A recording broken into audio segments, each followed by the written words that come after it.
une pierre qu'ils vont aller chercher quelque part. Dieu qui nous a créé, qui nous a donné la sagesse. Des gens vont aller chercher des pierres. Je ne sais pas où ils vont chercher ces pierres. Et ils vont remettre tout leur espoir dans une pierre. Et ils vont dire voilà ce que la pierre a dit pour l'année 2023. Abomination.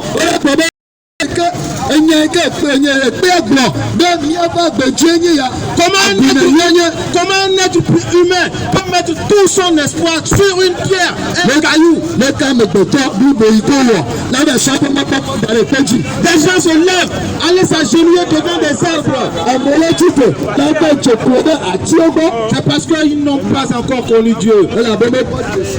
Ils ne connaissent pas Dieu. Tu connais Dieu. Tu ne peux pas aller t'agenouiller devant la créature. C'est une créature, une pierre est une créature. L'arbre qui est là, c'est une créature. Il faut chercher celui qui a créé cet arbre. Pas celui qui a planté l'arbre. Celui qui a créé l'arbre. Celui qui a créé la mer. Celui qui a créé la montagne. Celui qui a parlé et le soleil s'est levé ce matin. Celui qui t'a créé. Celui qui t'a créé. C'est celui-là que tu dois chercher. Regardez l'être humain. À qui a toute sa sagesse, toute son intelligence. Les gens vont à l'école.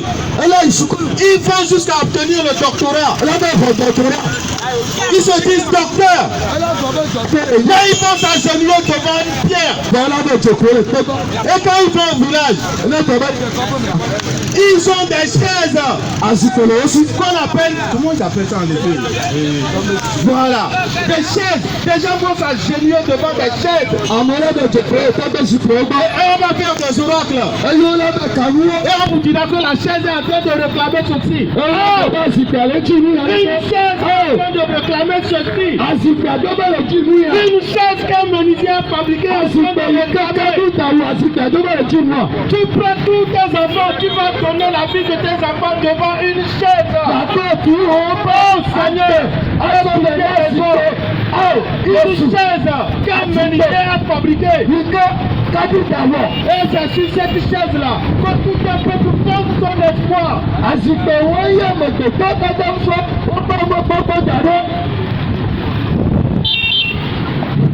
Que le Seigneur nous aide. C'est ce qu'on appelle l'ignorance.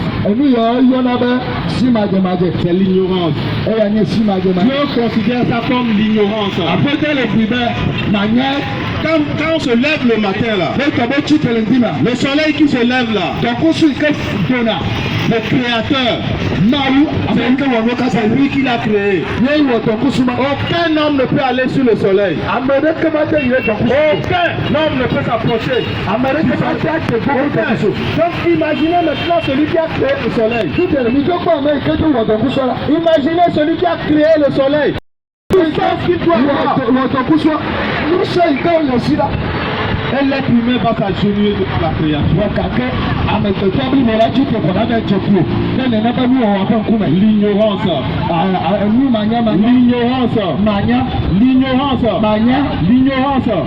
Que le Seigneur nous aide. Le Jésus que nous allons prêcher, il va te donner l'intelligence de comprendre que toi, un être humain, tu ne peux pas aller t'agenouiller devant une créature. Tu ne peux pas.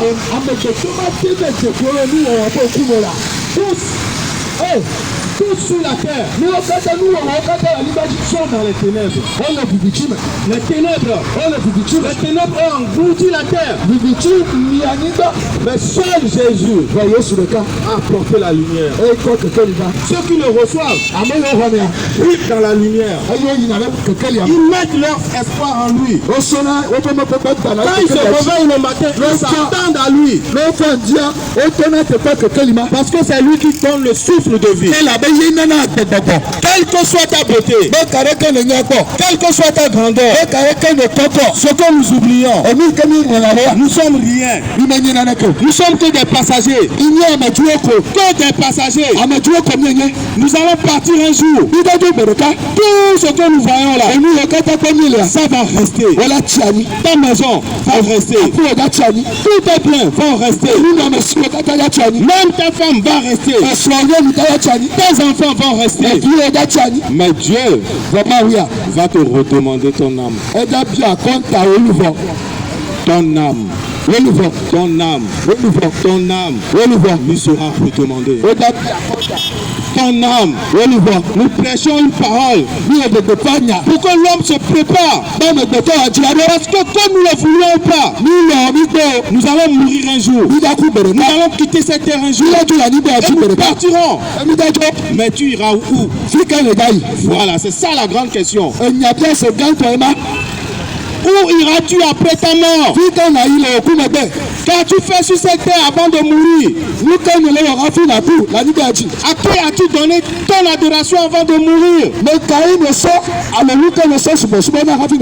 Mon frère, ma soeur, mon père, ma mère, enfant, ce que tu fus au début là, à la fin la même chose va te rattraper. Le début, tu fuis Dieu. À la fin, tu t'attends. Fais ton choix. Accepte Jésus dans ta vie. Fuis la colère de Dieu. Regarde comment les hommes se comportent aujourd'hui. Il suffit de voir le monde comme il va. Il suffit de regarder. Sors de ta maison. Mets-toi seulement devant la devanture. Tu vas voir comment les hommes se comportent aujourd'hui. Regardez comment cette terre est devenue. Les gens se réfugient derrière la drogue. Les gens pensent qu'en fumant la drogue, ça va les arranger. Un être humain qui se réfugie derrière l'alcool. Si tu te réveilles le matin, si tu ne fumes pas un bâton de cigarette, tu n'es pas libre. Si tu te réveilles le matin, tu ne fumes pas la drogue, tu n'es pas libre. Si tu te réveilles le matin, si tu ne bois pas d'alcool, tu n'es pas tranquille. C'est parce que tu as un problème. Tu as un grand problème. Tu as un grand problème. Il y a des hommes, s'ils ne couchent pas avec une femme, la nuit ne va pas tomber. C'est une maladie. C'est une maladie. Un être humain qui se cache derrière la créature, qui se cache derrière la drogue, derrière la cigarette, derrière les femmes, pour satisfaire son âme, c'est qu'il y a un problème. Il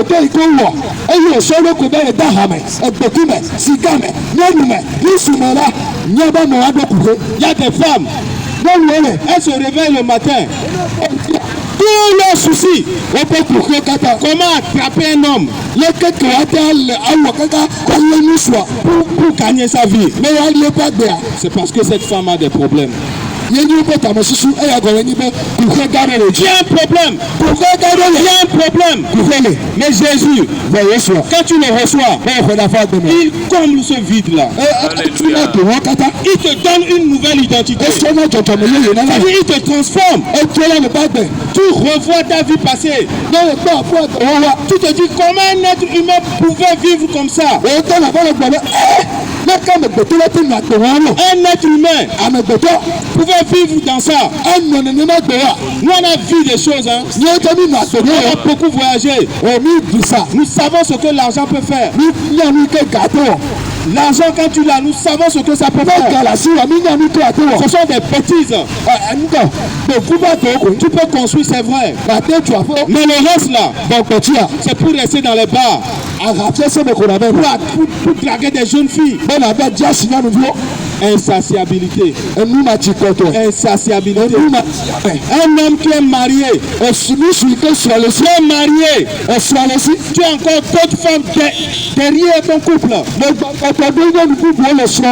Parce que le monde dans lequel nous vivons aujourd'hui, là, si tu as une femme et tu n'as pas de petite amie, tu n'es pas un homme. Des femmes mariées, des femmes mariées, ont des petits copains, ont des petits copains, qu'est-ce que la parole dit? Quand le lit conjugal ne soit pas souillé, que ce soit du côté de l'homme, que ce soit du côté de la femme, les deux doivent respecter leur lit conjugal. Aujourd'hui, les hommes mariés, ils sont mariés. Quand vous les voyez, vous ne pouvez jamais imaginer qu'ils sont mariés. Ils vivent comme ceux qui ne sont pas mariés. Ceux qui ne sont pas mariés, eux, ils vivent comme des mariés. Son élève, elle quitte le week-end pour aller passer le week-end avec son petit ami. Et quand elle revient, elle raconte à ses amis: tu sais ce que mon copain m'a acheté? Il m'a changé confortable. Il m'a donné l'argent de poche. Voilà tout ce que nous avons fait pendant ce week-end. Il m'a amené manger. Tu n'es pas marié. Tu jettes ton beau corps que Dieu t'a donné dans les bras d'un homme. Et quelque temps après, quand cet homme ne va pas te marier là, après tu vas commencer à te plaindre. Ah, cet homme ne m'aime pas. Hein. Tu élèves, prends soin de tes études. Tu guettes seulement la poche de ceux qui travaillent. Ce qui est malheureux encore, des jeunes filles qui cherchent toujours à sortir avec des hommes mariés.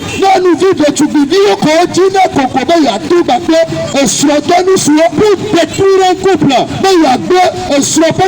Ce que Dieu a uni. Toi, une jeune fille, tu rentres dans un couple. Tu donnes la souffrance à la femme. L'argent qu'on doit remettre à la femme. L'argent qu'on doit prendre pour soutenir les enfants. C'est avec cet argent que le monsieur t'entretient. À quoi tu t'attends quand toi tu vas te marier? Quand tu vas te marier là, le mal que tu as fait là, il y a une double pension qui t'attend. Si tu as détruit le couple de quelqu'un, on détruira aussi ton couple. Tu as volé le mari de quelqu'un, on volera aussi ton mari.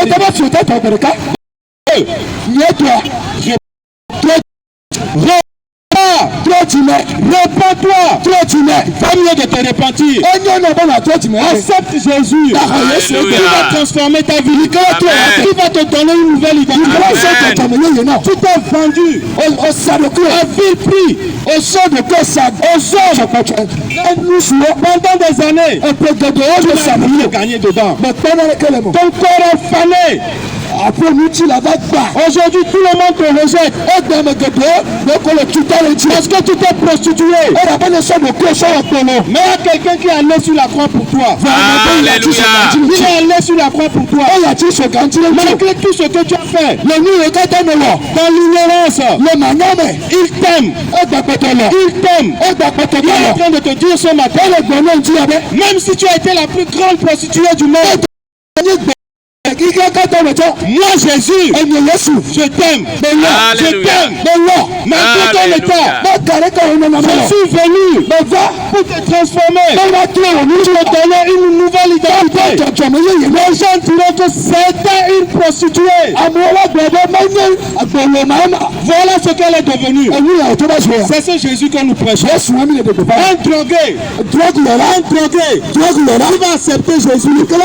Il abandonne la drogue. Les gens diront, mais c'est un drogué. Mais maintenant, Jésus le transforme. Il laisse la drogue derrière lui. Un alcoolique que les gens insultent dans le quartier. Les gens le rejettent. Un alcoolique. Ça ne fait rien. Je te dis ce matin, accepte Jésus. Amen. Tu vas voir. Les mêmes personnes qui t'ont insulté viendront pour te demander qui t'a transformé. Qui t'a donné cette nouvelle identité? Tu diras que c'est Jésus. C'est Jésus que vous écoutez là. Et que vous refusez là. Moi je l'ai accepté. Et Jésus m'a transformé. Nous-mêmes on était des alcooliques. Des gros alcooliques. Des gros fumeurs. Des gros coureurs de femmes. Des gros bandits. On draguait, on allait même à décompte. Des prostituées. On a fait beaucoup de choses. On a volé nos parents. Mon papa, je l'ai volé fatigué. Malheureusement, il est décédé avant que je donne ma vie au Seigneur. Vous regardez. Voler. Je l'ai volé fatigué. Mais tout cet argent-là, qu'est-ce que j'ai fait avec? Ce sont les bars seulement qui m'attendaient. Les femmes qui ont bouffé tout ça là. Voilà. C'est pourquoi l'argent ne peut pas te combler. C'est pas vrai. L'argent, c'est parce que quand tu ne l'as pas, c'est pour ça que les gens courent. Mais quand tu vas la voir là, tu vas te rendre compte que c'est vide. C'est bon d'avoir l'argent. L'homme mangera la sueur de son front. Ça c'est très bon. Quand tu te réveilles, tu dois te battre. Ça c'est normal. Tu dois penser à ta famille. Tu dois penser à ton avenir. C'est normal. Mais quand tu l'auras là, tu vas te rendre compte que l'argent ne peut pas satisfaire ton âme. Tu vas te rendre compte qu'il y a un vide encore. Il suffit de lire Salomon. Salomon, c'est quelqu'un à qui Dieu a donné une sagesse pas possible. Jusqu'aujourd'hui, aucun homme n'a eu la sagesse de Salomon. Dieu lui a dit, comme tu m'as demandé la sagesse, je vais t'accorder beaucoup d'argent. Beaucoup. Salomon, il était le roi le plus riche du monde. Mais regardez la vie de Salomon. Salomon, c'est quelqu'un qui a eu 1000 femmes. 1000 femmes. La fois dernière, j'étais en train de méditer. J'ai dit vraiment, il avait un goût.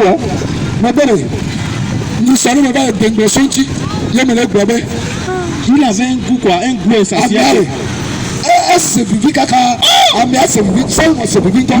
femmes. Pour un seul homme. 1000 femmes. Comment pouvait-il partager son seul corps entre 1000 femmes? L'insatiabilité de l'homme. Qu'est-ce que lui-même il va dire? Il a mangé de tout ce qui se trouve sur cette terre. Tous les plaisirs que sa chair lui demandait, Salomon le faisait. À cause des femmes qu'il a connues, l'a amené à oublier son Dieu. Il est parti adorer d'autres dieux. Salomon a connu tous les extrêmes. tous les extrêmes. La sagesse, il a eu. La richesse, il a eu. Les femmes, il a eu. La table de Salomon, c'était plein de nourriture, de boissons, il y avait tout. Mais il va écrire quelque chose. Tout n'est que vanité de vanité. Parce qu'il a goûté à toutes les bêtises de ce monde.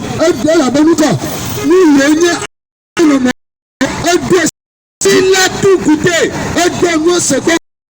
Salomon n'a pas bu. Qu'est-ce qu'il n'a pas mangé? L'argent était là. Il vivait bien. Il avait des femmes autour de lui.